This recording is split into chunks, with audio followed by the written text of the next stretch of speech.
Hi everyone, I'm Gwyneth, your makeup artist, and this is a video that's going to teach you how to do your makeup. So I'm going to give everybody a kit that includes a few things. A brand new powder puff with a Ziploc bag so you can put the puff back in when you're not using it to keep it sanitary. Paintbrushes, which you can wash before you use to get whatever factory chemicals are on it off if you choose, but some people just start to use it right out of the package. I have a design that I've created, and one of these filled with Marron, black, and clown white makeup. So this is yours to keep in your bag, so feel free to double dip because it's your germs, nobody else's. You open them like this. Named rolls like Turk and Kala will have a little extra of a different color to add to the design, but everyone else will just have black and white. If you choose to apply foundation to even out your skin tone before applying the black and white cream makeup, it's important you powder it really well. So you take the powder onto the puff like this, and you rub it together because it pushes the powder into the puff. So that after you apply it everywhere, you can still tap it like this, and more powder comes out because you've pushed powder into the puff. Wipe off the extra. You can use your hands, you can use the puff, or you can remove excess with a makeup brush. So the basic design is supposed to give the suggestion of an ape. You can see they all have a sort of mask around their eyes. So we're going to create that with makeup as well as a headband. Everybody's wig will have a headband either sewn in or a headband they'll be putting on in addition to the wig that will create this dark line there, which will be great because it'll keep your hair out of your face and it'll absorb sweat and you don't have to worry about black face paint falling into your face. I made sure to give everybody enough paintbrushes so they won't have to switch colors in the middle. So one paintbrush should be designated to just black and another to just white. So the foundation of everybody's makeup is going to be a headband that's black, that's going to go right across their forehead like this. Then we create the brow bone, which will be done with white. As you can see in this image, the brow bone protrudes, and using a light color will give the illusion of the brow bone protruding out. Now this is clown white. It's a little bit different consistency from other creams because it's made to be a clown, so you might want to blend it with your fingers. Actually, that seems to work much better. We're covering our eyebrows.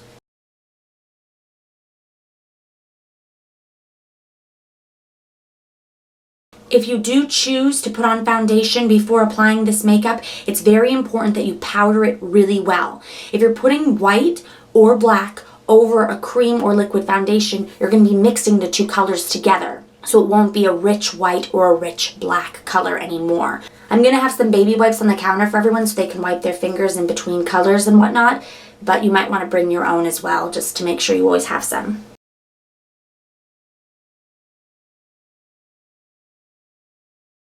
For the gorilla's nose, you see that shape? You can see this M-like shape. So you might want to switch to a smaller brush. We're going to create an M. Now this will look different on everybody depending on their nose shape, but I want to see the letter M.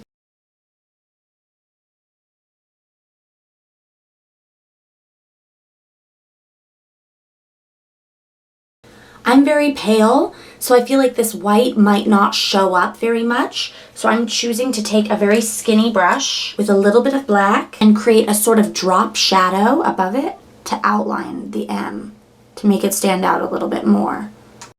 Depending on your skin tone, you might find this is not necessary. The white might pop visually off your face if your skin is a little darker than mine. Just a thin line. Then we're going to create the nostrils with a different brush.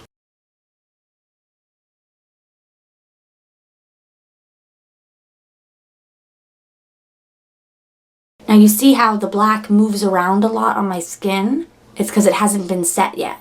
This is why setting powder is important, because it can rub right off if you don't set it. Now it might look different on you depending on how your nose is shaped, but play around with it until you come up with a look that you think looks good. With this dark line here, if this blends into the white and creates kind of a gray color, that's fine. For down here, I really want this to look very black and dark. So it's important to use a separate brush so it doesn't mix in with the white at all.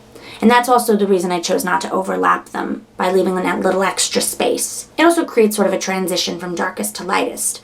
Black, my skin tone, then white. This is the fun part. This is where we're doing the contouring. This is the cross between human and ape. We're contouring our human cheekbones the way we might in even beauty makeup, but we're creating this mask that we see in the picture of the gorilla. How it's sort of a mask like this. Well, we're kind of giving a similar mask, except it's going to be down here. So follow your cheekbone. You can do this.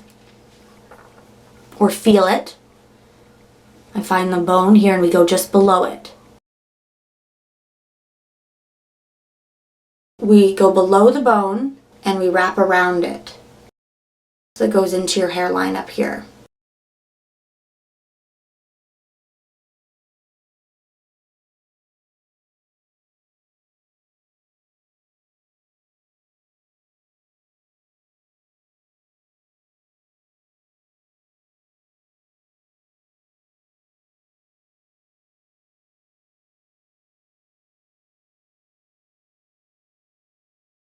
This is where Q-tips come in handy.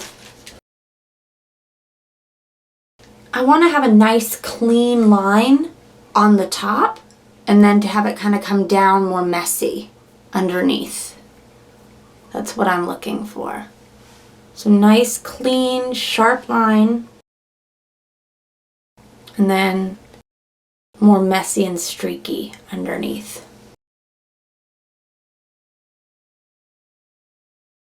Kind of like you painted it with your fingers down here, almost. But up here, it's nice and sharp.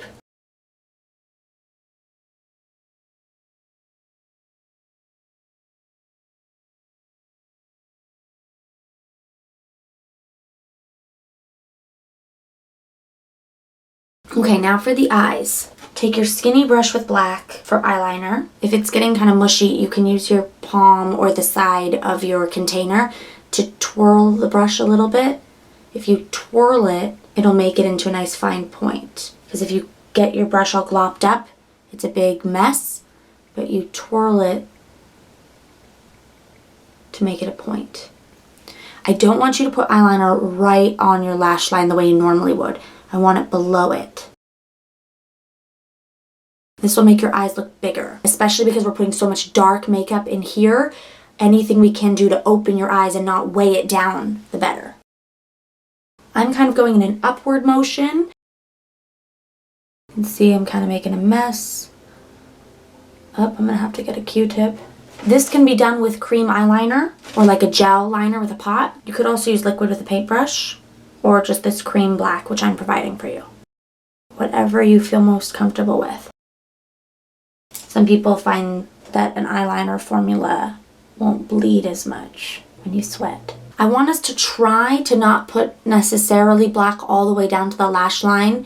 If you feel like it looks best on you, then that's fine, but I'm aiming for more of the black in this crease here. And don't go all the way up to the white. Going along the crease here. If you don't have as much of a crease as I do, you create a crease.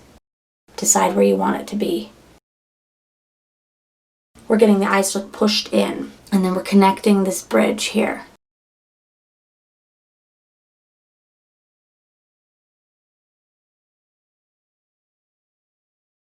I don't want it to look super Egyptian, so you might choose to blend it out with your finger with some tapping and blending so it sort of fades outward. If you have a tendency to get your black and white mixing into each other to turn gray, a little bit's okay, but really I don't want a lot of that. I'm using a tapping and a smudging so that there's no harsh black lines. You can choose to connect these two or keep them apart. It depends on your eye shape and what you feel looks best. I'm leaning towards apart, but we'll see. By the way, I'm using baby wipes a lot, wiping my hands, trying to keep it clean. Once you start to get black on your fingers, you can make a big mess because you might not realize it's on your hand and then you'll get it places. So try to stay as neat and clean as possible. One thing I forgot to mention is to start with a paper towel on your station to protect your stuff from what's on the counter that has cooties and to protect the counter from your stuff. This is something I don't provide in the kit, but if you're interested, it's a great technique as well. If you take an eyeshadow brush with black eyeshadow, you can apply that over the black cream to set it, but also to blend. You can also try a tapping motion like this instead of rubbing. I have some fallout, so be careful. Oops, that's not good.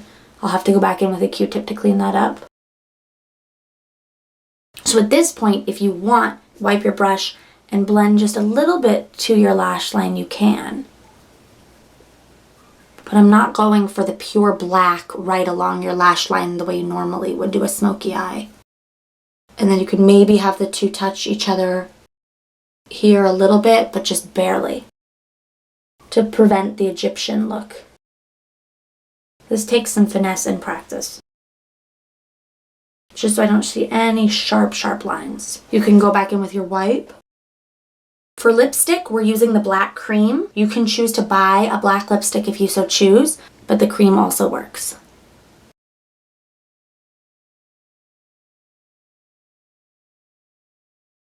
Oops. See, I had a little black left on my finger, didn't realize it, and I just made a mess right there. It's all about Q-tips.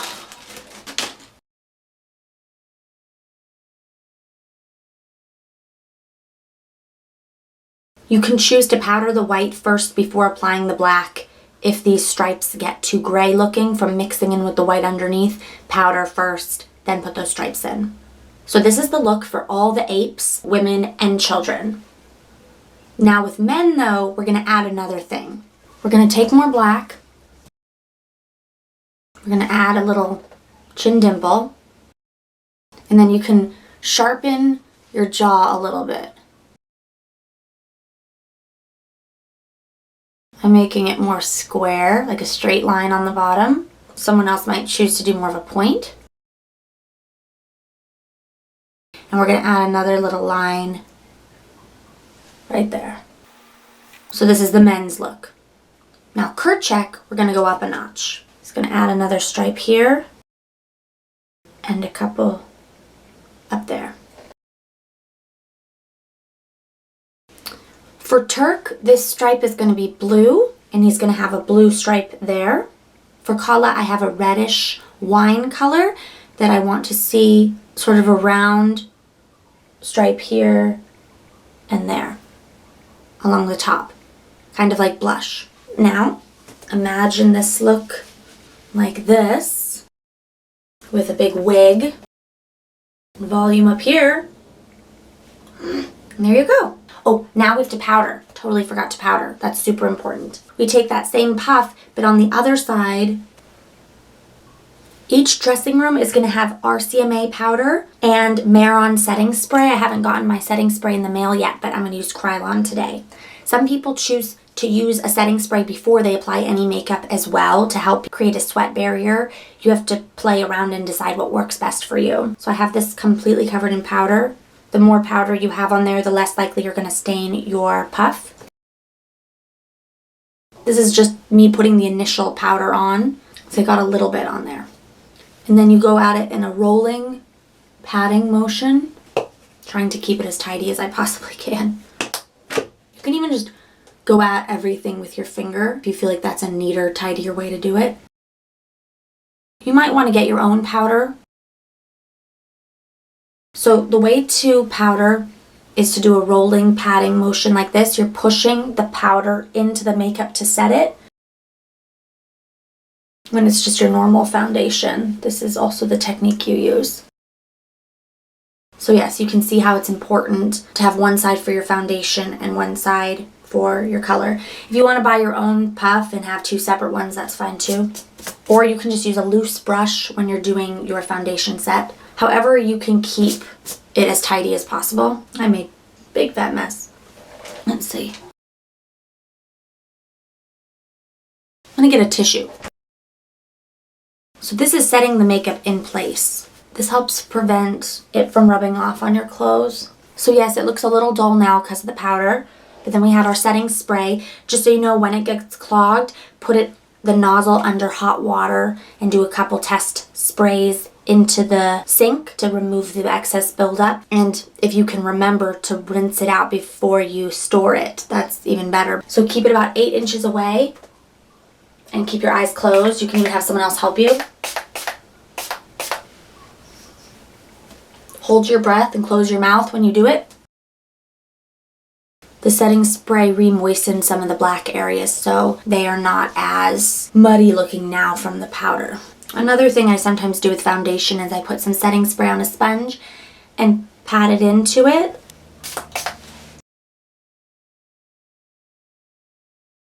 That darkened that up nicely.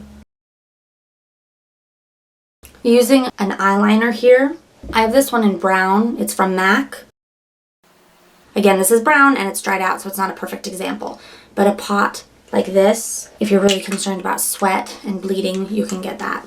I wanted to make this as easy for you as possible so you don't have to go out and buy a lot of products. I'm just suggesting some alternatives you can use if you want to invest in these products. You can. So when you're done with your puff, remember to put it back into the bag.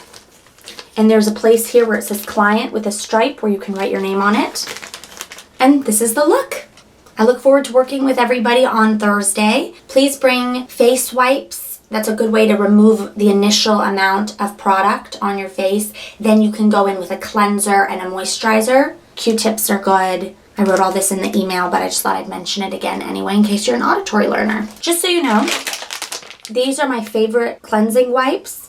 I have very sensitive skin. My skin gets kind of tingly and burning really easily, and this cleansing wipe doesn't do that. If you do use a wipe that starts to burn, use water right away and rinse it off. But just for fun, let's see how easy this is to take off after I've used the Krylon setting spray. It's coming off pretty easily. You can also hold it and let it soak in for a bit and eat away at stuff and then start rubbing.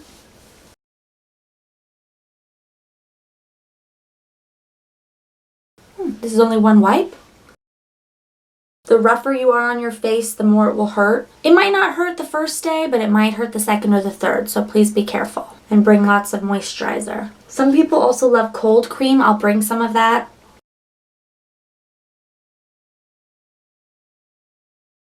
And then from here, you can use a face wash. I did rub kind of hard, so this does tingle a little bit. It's not feeling super pleasant, so I'm definitely gonna go wash it right away. Okay, I just washed. Another thing you may want to bring is a hand towel because we only have paper towels at the theater. So if you're going to be washing your face, you might want to dry it with something more soothing than just paper towels.